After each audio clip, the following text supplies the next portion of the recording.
السلام علیکم ملګرو نن زه ډېر ښه فیل کوم خوش قسمت یم چې د پروفیسر ډاکټر صدیق پوپل سره یم په لانګ بیچ لاس انجلس کیلیفورنیا د یونایټډ سټیټس اف امریکا کې او ډاکټر صاحب د یونیورسټي اف سان فرانسیسکو کې پروفیسر دی د TESOL اپلایډ لینګویسټکس ESL EFL او زه ډاکټر صاحب ډېر زیات مشکور یم چې تاسو موږ ته ټایم راکو او زموږ ډېره مهرباني جي او زموږ پښتانه ملګري هغوی بس تاسو هغوی سره چې تاسو بس لږ ګپ شپ ولګوئ ډاکټر صاحب نو بس ډاکټر صاحب تاسو خپل ځان باره کې لږ ووایئ چې تاسو دا سټرګل تاسو په دې پوزیشن باندې یې او تاسو چې ذات باره کې ملګرو ته څه ویل غواړئ نو دا به ډېره ښه وي. ګرانو او قدرمندو ورونو السلام علیکم ورحمۃ اللہ وبرکاتہ. My name is Sedique Popal and I'm a professor of applied linguistics. It's called associate professor of applied linguistics at the University of San Francisco, and I've been there for a very long time, since 1993, and I started teaching English and training English teachers in Afghanistan. And then when the Russians came, I did not get along with them. And to make a long story short, and like millions of Afghans, I was basically forced to leave. And first I went to Iran, just running for my life basically, and saving my children. I had a son who was 4 months old, so we had to leave the country, went to Iran. And then we couldn't stay there for long. So then we went to Pakistan, and that's where I was received very, very warmly. And among the stories that I always tell is that my son got very sick, actually got the cholera disease, which is a killing disease. And we went to Baluchistan, and a doctor whose last name was Ahmad Zai, he examined my son and said that, he was basically dying. And he said, we will just try to see if he could lower his fever for the next 2-3 hours. And then if his fever is lower, then you will have a son. Otherwise, you're a very young man, you may have other children, which was heartbreaking for me. But then his fever went down. But the doctor came and said, you know what, if I keep this child who was 4 months old in the hospital, you will get other diseases. But I can take your child home until he recovers. How many people in the world can take a sick child home who is suffering from cholera, not some ordinary disease or cold? He kept my son. I didn't see my son. He kept my son for 10 days in his home. A young doctor. That can only happen in Pakistan. And it was in Peshawar? It was in Baluchistan. It was in Baluchistan. Yeah. And the doctor was from, I believe, from Peshawar. Right. He spoke Pashto. Right. His last name was Ahmad Zai. Uh-huh. And a very young man. Right. Yeah, he didn't have children himself. I said, how are you going to convince your wife to accept a sick child home? He said, don't worry about that. That's my thing. And then he found me a place to stay because we couldn't stay in his home. Right. So that's the kind of impression I have from the brothers and sisters and people of Pakistan. And then he made it possible for us to get a paper for us to fly because we couldn't move our son by bus or train from place to place. So he enabled us to fly, although we didn't have any kind of travel document. So I owe the people of Pakistan as long as I live. Although I went to Pakistan many, many times after that, and because I ended up in Germany, and took some gifts and things for the doctor, but he was not there. So, but I did go to the hospital and visited people. But that's the kind of impression I have of Pakistan, of the hospitality of the people of Pakistan, because they receive you like a brother, and like Pashtun. a Muslim brother and a Pashtun. And that is something unmatched anywhere on earth, I believe. That's right. And then when I stayed in Germany for 2 years, and then I came to the United States, and to make a long story short, I completed my education. I got 2 master's degrees and then a doctorate degree. And then I went back and forth to Peshawar because my mom was there, and also I was training teachers to teach in refugee camps in Pakistan in the 90s, because there was something like 5 million Afghan refugees in refugee camps in Peshawar. So I've been involved in the teacher education and the refugee teacher education for a very long time. And then after that, as I said, I've been involved in this, and I've taught English and trained English teachers in 7 different countries and 3 different continents. So I have actually 4 continents. So I've taught and trained teachers in Afghanistan, in Pakistan, in West Germany, in Frankfurt, West Germany, also in China, in South Korea, in Nigeria, in the United States of America. So that's what I've been doing, and then I'm right now the chair of a department, and I was so fortunate to meet Brother Hussein here, and he said that he is going to have this conversation and he's going to ask me specific question so that I can provide answer. So now you can ask question, otherwise I will talk forever. Yeah.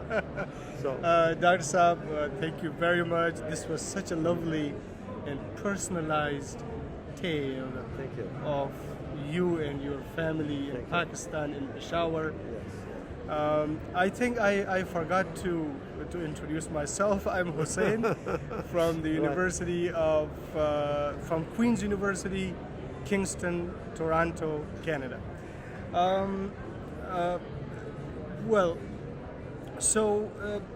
I would just like you to tell our Pashtun brothers and sisters who are around the world, and probably it's one of the biggest diasporas in the world right now. So, as we are having many challenges, political, geographical, and of many sorts, which have nothing to do with us. Other people imposed on us those things. So our brothers and sisters related to academia, especially, how can they serve their Pashtun brothers and sisters, and how can they help in evolving their society? Well, the thing is this: each one of us who have some kind of a clout and we're in a position of some kind of a power, we need to help each other first as human beings, and then as Muslim brothers. And then the most important thing, which ties us very closely together, is the language that we have in common.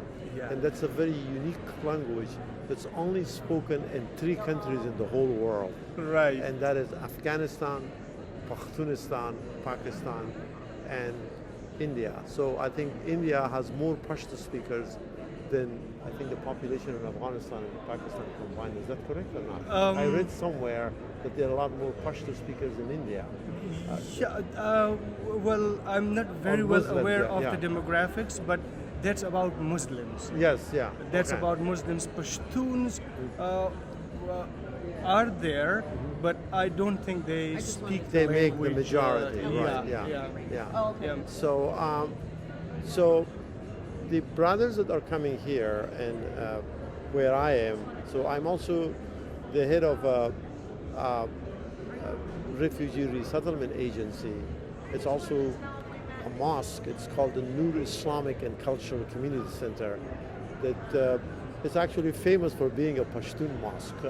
Although we serve anyone in San Francisco and Concord, California.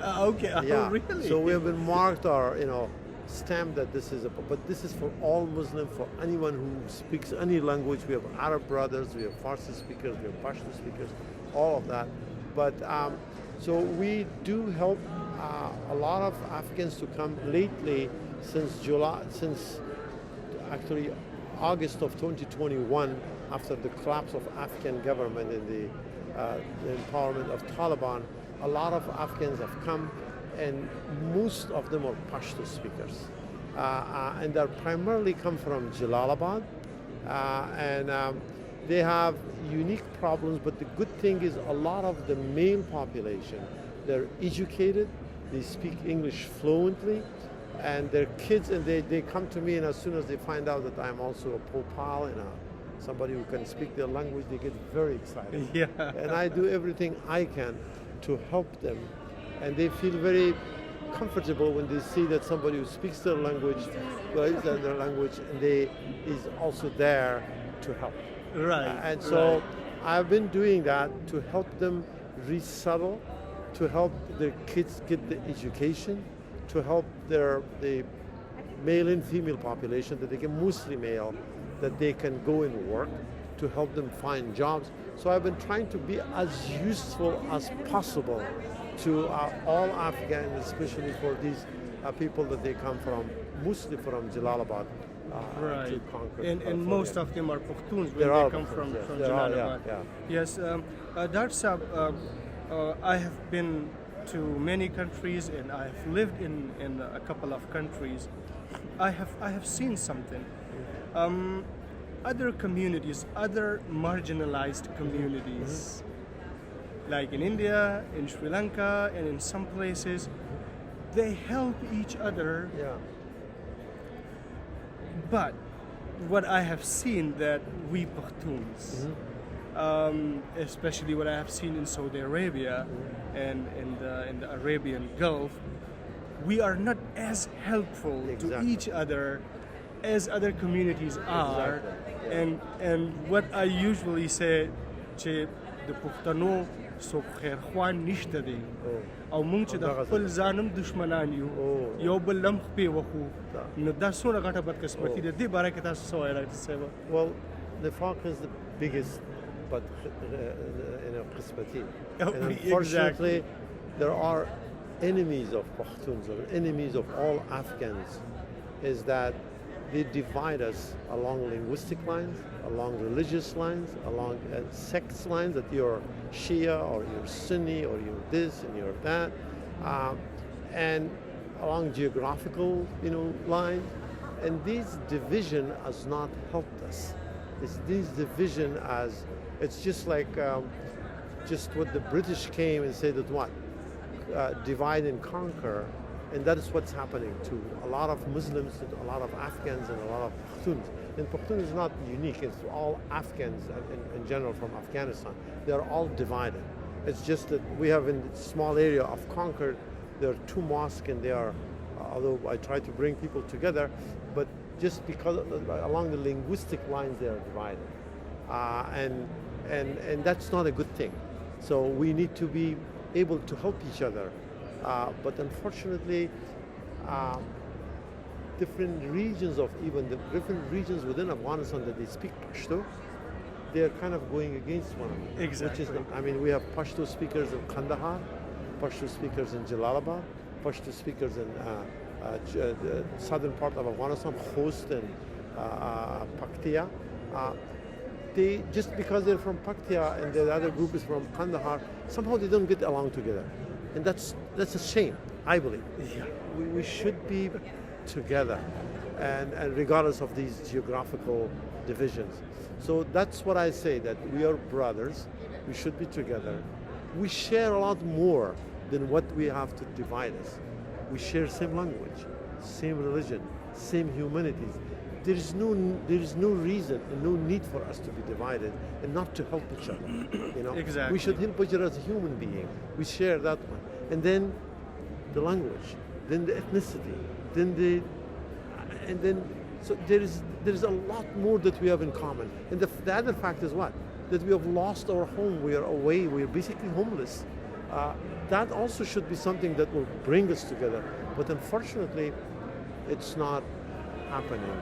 So we need to restart, to start bringing people, forget about these old things, that you're one nation, one people, one group, that be together and help each other and consider itself and embrace themselves as brothers and sisters. Right. That's now probably this is the last question because you are busy and people are waiting for you. Okay. So our friends, brothers and sisters in academia, whether they're in Pakistan, they are in the US, they're in Europe or anywhere, how can they help our young generation, especially the underrepresented or the less privileged societies and people among us. We have been very lucky that we got education and we got this exposure, but most of our Pashtun brothers and sisters and our coming kids and generation, they are not privileged. We have many problems. So what would you tell us? How could we help our underprivileged people? Yeah, well, the underprivileged people, I don't know whether you mean the ones that are inside their own countries, like in Pakistan and Afghanistan, or the ones that are here in the United States? Well, my first focus would be there who are inside Pukhtunistan. Right. And the second would be who are in diaspora. Well, the most important thing, the message that we need to give them, I believe, is that education is a tool of empowerment, regardless of where they are. The more education they have, the better off they will be. We need to preach this over and over and over. Whether we have a chance to talk in a mosque, we need to preach that. We need to start this after-school program. We have to give good examples of people who have made it. Yes. And the only reason they have made it is because of their education. So if you can bring good role models, because a lot of time we lack good role models. So you tell them, he did it, you can do it too. Yeah. So we need to bring these role models so that they are inspired, so that they could be a very good Muslim, but they also can get also a PhD and doctorate degree. That education does not pollute a person's religious enthusiasm. It can probably firm his religious enthusiasm, because sometimes people see a conflict between education and religious enthusiasm, which I don't see that. Because the more education you have, the more ilm you have, the better you know God and Allah and Subhanahu wa Ta'ala. That's so right. Why do we need to worry about that? So that's the division that these priests or mullahs or imams have, that they're kind of scaring people from getting this modern higher education, because they believe that if you get modern higher education, then probably your religious enthusiasm will be polluted, you'll be less of a Muslim, and the fact is not. I have a doctorate degree, I'm teaching in university, I'm also the president of a mosque, and I'm very proud of that. Mashallah. And so we can do that, we can do both. We can be a good Muslim, we can be a good Muslim leader, we can also be a good professor. We need to talk about this over and over and over again, and we need to be proud of who we are, proud of our language, proud of our religion, proud of our ethnicity, proud of our country. And we our need to values. go over this over and over. Saying it one time is necessary, but it is not enough. It has to come from different corners, by different people, and in different languages. And again, role models, and role models will be my answer, that we need to provide more role models for them. That's and right. bring those role models to speak to them. Because one time you say something, they don't see it, they don't connect. But when you bring the role model, they can connect. And that will make a difference, I believe. That's right. And when Dr. Saab was referring to role model, Dr. Saab himself is a very good role model. Besides me too. Thank you, Dr. Saab. Yeah. Dr. Saab is a professor. Dr. Saab is in charge of one of the largest mosques in the United States of America. And at least in California. At least in California. Yeah, I wouldn't claim the United States. Yeah. Exactly. Yeah. So when we are talking about Pukhto, we also talk about Islam. Yes. Right. You can't separate that. We can't. Yeah. Now, زبر سر پښتو کې اوسه څو خبرې وکړم. ملګرو دا زموږ ډاکټر صاحب په نارت امریکا کې دی، په نارت امریکا کې نور دنیا پښتانه ملګري دي چې هغه د اکیډمیا سره دي. موږ به دا کوشش کوو چې څونه زیات نه زیات دوی رايوځای کړو او په مختلفو موضوعاتو باندې خبرې کوو، او که چاته هیلپ پکاري د پی ایچ ډي ایڈمیشن باره کې، د ماسټرز کې ایڈمیشن باره کې، نو دا فورم undergraduate یعنی بی اے کې او څوک په دې دنیا کې سټډي کول غواړي نو موږ به یو فورم ډیولپ کوو او زموږ سره به صحیح ده کنه یو فورم وو یو ارګنایزیشن به جوړ کړو چې خلک ته باید د خپل افغانانو ته باید ایگزیکټلی تشریح وکړو چې څنګه کولی شي بالکل او دا زمونږ د مینه زمونږ د خپلو خلکو سره دا ډېر لوی ایسټ دی او دا به مونږ ژوندی ساتو نو خوشحاله وباد سه ډاکټر صاحب ډېره مهرباني ډېر مننه د خدای په امان ستاسو سلام علیکم سلام علیکم